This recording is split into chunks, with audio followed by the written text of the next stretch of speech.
मस्जिद अक्सा इंशाअल्लाह ना कभी उसको कुछ हुआ है और ना कुछ होगा, उसकी हिफाजत अल्लाह करेगा। अच्छा, ये पंडित जी बोल रहे हैं उसकी मतलब मस्जिद अक्सा की हिफाजत अल्लाह करेगा। अल्लाह करेगा। बाकी फिलिस्तीनियों और यहाँ के मुसलमानों की तरह वहाँ के मुसलमान टिकटॉक में नाच नहीं रहे हैं। আসসালামু আলাইকুম রহমতুল্লাহ। প্রিয় দর্শক, আশা করি সকলে ভালো আছেন। এবার ফিলিস্তিনের পক্ষ নিয়ে কথা বলল ভারতের এক মন্দিরের ঠাকুর, যেখানে ইসরায়েলের পাচাটা ভারতের মিডিয়াগুলা ফিলিস্তিনের নামে মিথ্যা কথা রটিয়ে বেড়াচ্ছে, সেইখানেই ভারতের এক মন্দিরের প্রধান তিনি বললেন ফিলিস্তিনের পক্ষ নিয়ে কথা। বিস্তারিত থাকছে ভিডিও জুড়ে, তাই দয়া করে ভিডিওটি না টেনে সম্পূর্ণ দেখুন। আশা করি আপনিও বুঝতে পারবেন ইনশাআল্লাহ। প্রিয় দর্শক, চলুন আমরা আগে সেই ভিডিওটা দেখে আসি। मस्जिद अक्सा इंशाअल्लाह ना कभी उसको कुछ हुआ है और ना कुछ होगा, उसकी हिफाजत अल्लाह करेगा। अच्छा, ये पंडित जी बोल रहे हैं उसकी मतलब मस्जिद अक्सा की हिफाजत अल्लाह करेगा। अल्लाह करेगा।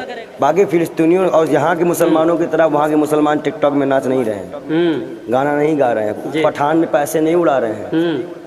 वो सच में अपने ईमान, अपने हक के लिए, अपने अल्लाह और उससे डरते किससे? वो देखते हैं लाशें लेके जाते हैं जी, अपने बच्चे का नाम नहीं लेते, अपने घर का नाम नहीं लेते, बोलते हैं अल्लाह अल्लाह अल्लाह अल्लाह। मैं इतना भरोसा, आप उनकी, मैं कह रहा हूँ कुछ भी करो, उनके यकीन को देखो। क्या लग रहा है कि फलस्तीन वाकई आज़ादी की लड़ाई लड़ रहा है? बिल्कुल। आप उस आज़ादी की लड़ाई के साथ हैं? बिल्कुल। तो आप मतलब आतंकवादी का समर्थन करेंगे? मैंने कहा मैं फिलिस्तीन के साथ हूँ, और फिलिस्तीन कोई आतंकवादी देश नहीं। मूसा अलैहिस्सलाम भी देखते होंगे, नबी से बात करते होंगे तो कहते होंगे यहूदियों को बताइए हमारी कौम कैसी कर रही है, इनकी बख्शाइश करा दीजिएगा आप।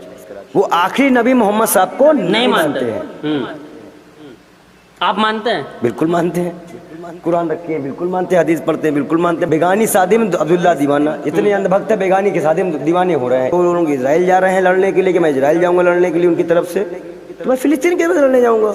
अच्छा, आप फलस्तीन लड़ने जाएंगे? फिलिस्तीन से लड़ने जाऊंगा। नमस्कार, मैं आपके साथ जफर सिद्दीकी, आप देख रहे हैं पीआरबी। जिस तरीके से फलस्तीन, गाजा और इजराइल की तस्वीरें सोशल मीडिया पर देखकर कहीं ना कहीं हर किसी की रूह कांप रही है। आज इस पूरे मुद्दे पर मेरे साथ बातचीत करने के लिए बाल योगी पंडित विजय शर्मा मौजूद हैं। क्या कुछ सोचते हैं, क्योंकि बाल योगी हैं और ये भगवा वस्त्र पहनते हैं, और क्या सोचते हैं पंडित जी, कैसे देख रहे हैं इन तस्वीरों को? देखिए, सबसे बड़ी बात यह है कुरान में जिस मस्जिद का जिक्र है, मस्जिद अक्सा जी, और पहले इस जब मक्का के बारे में जानकारी नहीं थी, लोग इसी की तरफ करके नमाज पढ़ते करते थे जी। और ये 14 ऐसी वजह हैं जहाँ जिस कारण से मुसलमान इनको यहाँ पे जाना जरूरी है। यहाँ सभी नबियों के पैर पड़े हैं। यहाँ ताबूते सकीना का जिक्र है। ये है ताबूते सकीना, एक प्रकार का बक्सा है जिसमें तौरेब की ओरिजिनल कॉपी रखी है। ये आदम अलैहिस्सलाम को मिला था अल्लाह की तरफ से, और ये नस्ले दर नस्ले चलते चलते मूसा अलैहिस्सलाम के बाद, याकूब अलैहिस्सलाम के बाद पहुंचा। और इसको रखने के लिए जो पहला घर बनाया गया था उसे हलकेल सुलेमानी कहा गया जी।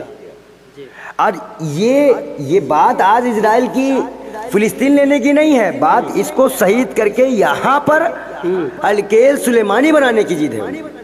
असल में हुआ क्या है कि कहा गया कि लास्ट पैगंबर अल्लाह ने हज़रत मोहम्मद साहब, नबी हमारे मोहम्मद साहब को, उनके महबूब, उनके नबी को लास्ट पैगंबर कहा। तो जब अल्लाह ने कह दिया कि लास्ट पैगंबर हज़रत मोहम्मद साहब है, पूरे उम्मत के लिए है, कुरान पूरे उम्मत के लिए है, उसको सबको मानना है, चाहे वो यहूदी हो, इजरायली हो, वो XYZ कोई भी, जितनी फिरके हैं। लेकिन यहूदियों का मानना है कि ये नबी हमारे कौम से आएंगे, वो आखिरी नबी मोहम्मद साहब को नहीं मानते हैं। आप मानते हैं? बिल्कुल मानते हैं। कुरान रखे हैं, बिल्कुल मानते हैं। हदीस पढ़ते हैं, बिल्कुल मानते हैं। बता रहे हैं, बिल्कुल मानते हैं।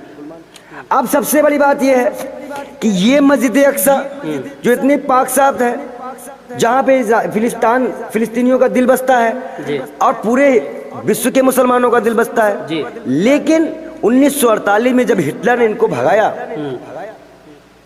तो कहाँ है? फिलिस्तीन आए। फिलिस्तीनियों ने इनको अपनी जगह दी, अपनी जमीन दी रहने के लिए। और ये क्या कर रहे हैं? जब वो नमाज पढ़ने के लिए सर झुकाते हैं तो उनको लात मारी जाती है, जब दुआ में सर ऐसे करते हैं तब उनको लात मारी जाती है। ये क्या हो रहा है? और किसके लिए कर रहे हैं ये लोग? सिर्फ ताबूते सकीना को पाने के लिए जी। जो एक लकड़ी, खास लकड़ी का बना था, इस शमशाद की लकड़ी का बना हुआ था। और ये मैंने कहा ना कि ये आदम अलैहिस्सलाम से नाजिल हुआ जिनको, और ये नस्ले दर नस्ले मूसा अलैहिस्सलाम तक गया ये बक्सा।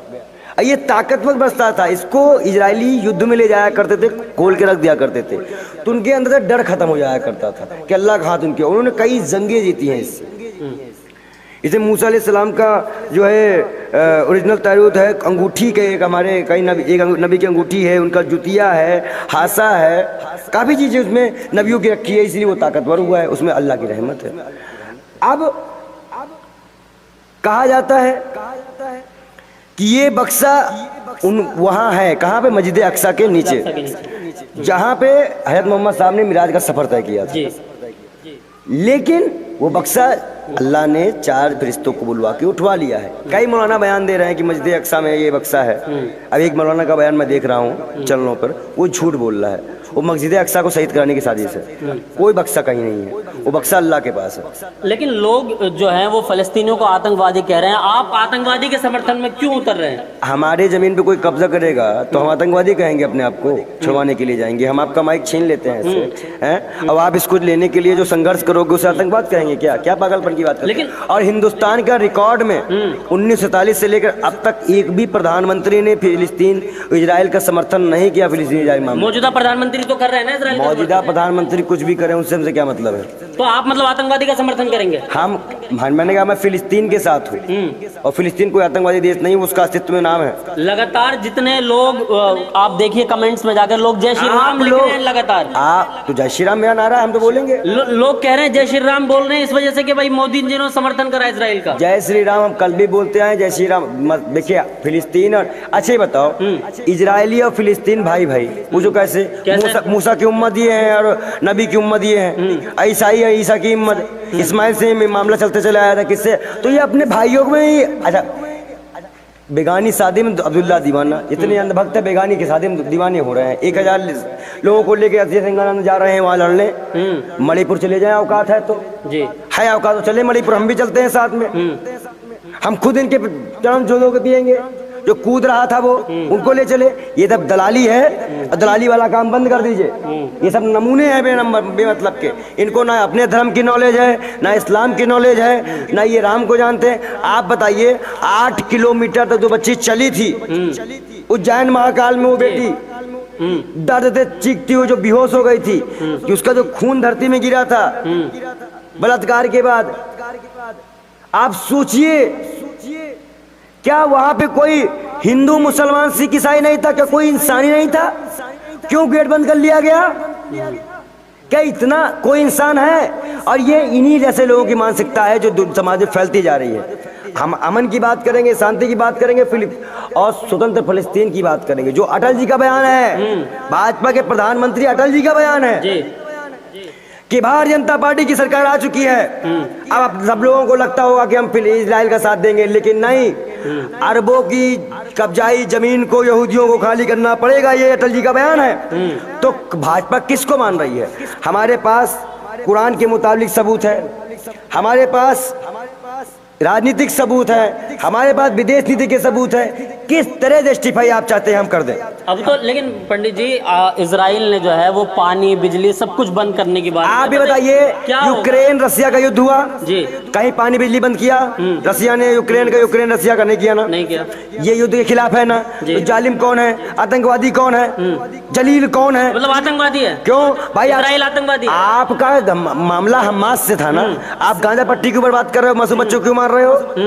अब फिर जब यहाँ से बम गिरेगा, भाई मानी से बात है कि जब आप उनके लोगों को मारोगे वो भी मारेंगे। तो इंसानियत का कत्ल की पहल कौन कर रहा है? कौन इंसानियत को मार रहा है? अभी कुरान में लिखा है कि एक इंसान का कत्ल पूरी इंसानियत का कत्ल होता है जी।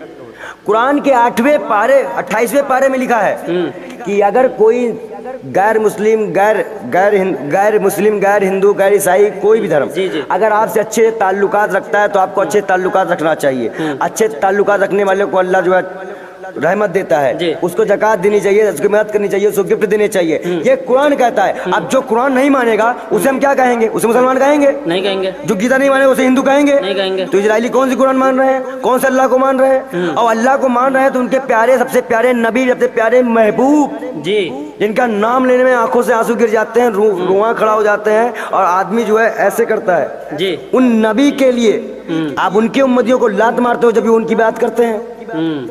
जबकि आपके भी नबी को जी उन्हीं के हमारे हज़रत मोहम्मद साहब ने 1,24,000 नबियों को बुला के वहाँ नमाज अदा कराई थी। आप समझ लीजिए तो कैसे ये किसको मान रहे हैं? तो ये ना यहूदी हैं, यहूदी कौम। आज मूसा अलैहिस्सलाम जो कि अल्लाह से रूबरू, यही एक नबी थे जो अल्लाह से जी अल्लाह से रूबरू, रूबरू जी बाकी तो पर्दे से ही हमारे नबी ने बात की थी, नमाज कम कराई थी और भी कई काम किए थे। लेकिन आज मूसा अलैहिस्सलाम को भी, मूसा अलैहिस्सलाम भी देखते होंगे, नबी से बात करते होंगे तो कहते होंगे यहूदियों को बताइए हमारी कौम कैसी कर रही है, इनकी बख्शाइश करा दीजिएगा आप। तो पंडित जी आखिर कैसे सारा मसला हल होगा? क्योंकि आप देश के प्रधानमंत्री अगर इजराइल के साथ नजर आए, आप भी तो इसी देश के नागरिक हैं, आप भगवा वस्त्र पहनते हैं, अब लोग आपके खिलाफ फिर नहीं चीजों को लिखेंगे आपके। सभी लोग नहीं है, कांग्रेस वर्किंग कमेटी अच्छा और भी कई दल और भी कई लोग कई साथ फिलिस्तीन के साथ है। हमने भी आज़ादी में चोटें खाई हैं, हमारे लोग भी शहीद हुए हैं, हमें पता है दर्द। मस्जिद अक्सा इंशाअल्लाह ना कभी उसको कुछ हुआ है और ना कुछ होगा, उसकी हिफाजत अल्लाह। अच्छा ये पंडित जी बोल रहे हैं उसकी मतलब मस्जिद अक्सा की हिफाजत अल्लाह करेगा? अल्लाह करेगा। बाकी फिलिस्तीनियों और यहाँ के मुसलमानों की तरह वहाँ के मुसलमान टिकटॉक में नाच नहीं रहे हैं, गाना नहीं गा रहे हैं, पठान में पैसे नहीं उड़ा रहे हैं। वो सच में अपने ईमान, अपने हक के लिए, अपने अल्लाह का, उससे डरते किससे? वो देखते हैं लाशें लेके जाते हैं जी, अपने बच्चे का नाम नहीं लेते, अपने घर का नाम नहीं लेते, बोलते अल्लाह अल्लाह अल्लाह अल्लाह। मैं इतना भरोसा, आप उनके, मैं कह रहा हूँ कुछ भी करो, उनके यकीन को देखो। तो क्या लग रहा है कि फलस्तीन वाकई आज़ादी की लड़ाई लड़ रहा है? बिल्कुल, आप उस आज़ादी की लड़ाई के साथ हैं? बिल्कुल। आप क्या बताया, इतना बयान दे चुके। इजराइल के साथ तो नहीं है, ऐसा तो नहीं कल आपका बयान बदलता नजर आएगा पंडित जी? इजराइल के साथ ना हम कल थे ना आज हैं, और ना रहेंगे। इजराइल ने जासूसी का पैकेज दिया हम लोगों को और महंगे महंगे हथियार दिए हम लोगों को। इजराइल से हमारी कौन सी दोस्ती? इजराइल से क्या इससे पहले दोस्ती नहीं थी क्या? लेकिन इंदिरा गांधी के टाइम में बहन भाई का नाता था फिलिस्तीन और इंडिया का। हम अपने सभी प्रधानमंत्रियों को देखेंगे, हम इनके दो आज ये हैं कल नहीं है प्रधानमंत्री, क्या 5 साल में चेंज ही होना है, वैसे 24 में चेंज हो रहे हैं। तो हम फिलिस्तीन के साथ, हमारे पूरे प्रधानमंत्री थे, हम पूरे प्रधानमंत्री को देखेंगे, हम एक के चक्कर में नहीं जाएंगे। और कहीं ना कहीं जहाँ तक फिलिस्तीनियों को, जो लोग इजराइल जा रहे हैं लड़ने के लिए कि मैं इजराइल जाऊँगा लड़ने के लिए उनकी तरफ से, तो मैं फिलिस्तीन के तरफ लड़ने जाऊँगा। अच्छा आप फलस्तीन लड़ने जाएंगे? फिलिस्तीन से लड़ने जाऊँगा। देखिए दर्शकों से कहना चाहूंगा कि ये भगवा वस्त्र पहनते हैं बाल योगी जी, ये कह रहे हैं कि अगर हमारे देश के कुछ ऐसे लोग जो आतंकवाद के साथ खड़े होंगे, लेकिन उससे पहले उन लोगों को ये बात हमारे जवाब देना पड़ेगा कि वो उसके बाद वो मणिपुर कब चलेंगे। अच्छा मणिपुर कब चलेंगे? जो देश का हिस्सा है, जो देश का हिस्सा है, जो गोदी मीडिया वहाँ कवरेज करने गई है, वो मणिपुर कब जाएगी? उसी तरह कवरेज करने जितना शिद्दत से वो वहाँ कर रही है। उनका इलाका मुसलमान है, शर्म आ रही है उनको, शर्म आ रही है। कुछ लोग इतने भी टुकड़ों में मत गिर जाओ, कुछ मुसलमान ऐसे होंगे जी, लेकिन यहीं तक, आखिर वो और ऊपर क्या होगा? ऊपर क्या होगा? तो वही चीजें हैं। अब इसी के लिए परेशान है तब सकीना के लिए। तो बाल योगी जो है वो मस्जिद अक्सा और फलस्तीन के साथ है। बिल्कुल। देखिए पूरे मुद्दे पर हमने बाल योगी से बात करी। बाल योगी जी का ये कहना है कि मुस्तकिल तौर पर जो है वो फलस्तीनियों के साथ है, मस्जिद अक्सा के साथ है, मस्जिद अक्सा के समर्थन में है। जो लोग मस्जिद अक्सा का या फलस्तीनों का विरोध कर रहे हैं, हम भी उसका विरोध करते हैं, और अगर वो लोग उनके समर्थन में आएंगे, यानी कि इजराइल के समर्थन में आएंगे, तो हम फलस्तीन के समर्थन में फलस्तीन जाने को तैयार है। ये हमारे साथ पंडित बाल योगी जी थे, पूरे मुद्दे पर इन्होंने बातचीत की। तमाम अपडेट के लिए देखते रहिए और बने रहिए PRB के साथ। প্রিয় দর্শক, আশা করি ভিডিওটি না টেনে সম্পূর্ণ দেখেছেন। আমরা সাধুবাদ জানাই সেই হিন্দু ঠাকুরকে যিনি সত্য কথা বলতে পিছুপা হয়নি, এবং আমরা আল্লাহ তাআলার কাছে দোয়া করি আল্লাহ তাআলা যেন এই ভাইটিকে তার ইসলামের জন্য কবুল করে নেয়। ভিডিও সম্পর্কে যদি কোনো মন্তব্য থাকে তাহলে অবশ্যই কমেন্ট বক্সে জানাতে পারেন। ভিডিওটা ভালো লাগলে একটা লাইক দিন, বেশি বেশি শেয়ার করে আপনাদের বন্ধুদের দেখার সুযোগ করে দিন, এবং আপনি যদি আমাদের চ্যানেল নতুন হয়ে থাকেন তাহলে অবশ্যই চ্যানেলটি সাবস্ক্রাইব করুন। দেখা হবে পরবর্তী কোনো ভিডিওতে। সেই পর্যন্ত ভালো থাকুন, সুস্থ থাকুন। আসসালামু আলাইকুম ওয়া রাহমাতুল্লাহি ওয়া বারাকাতুহু।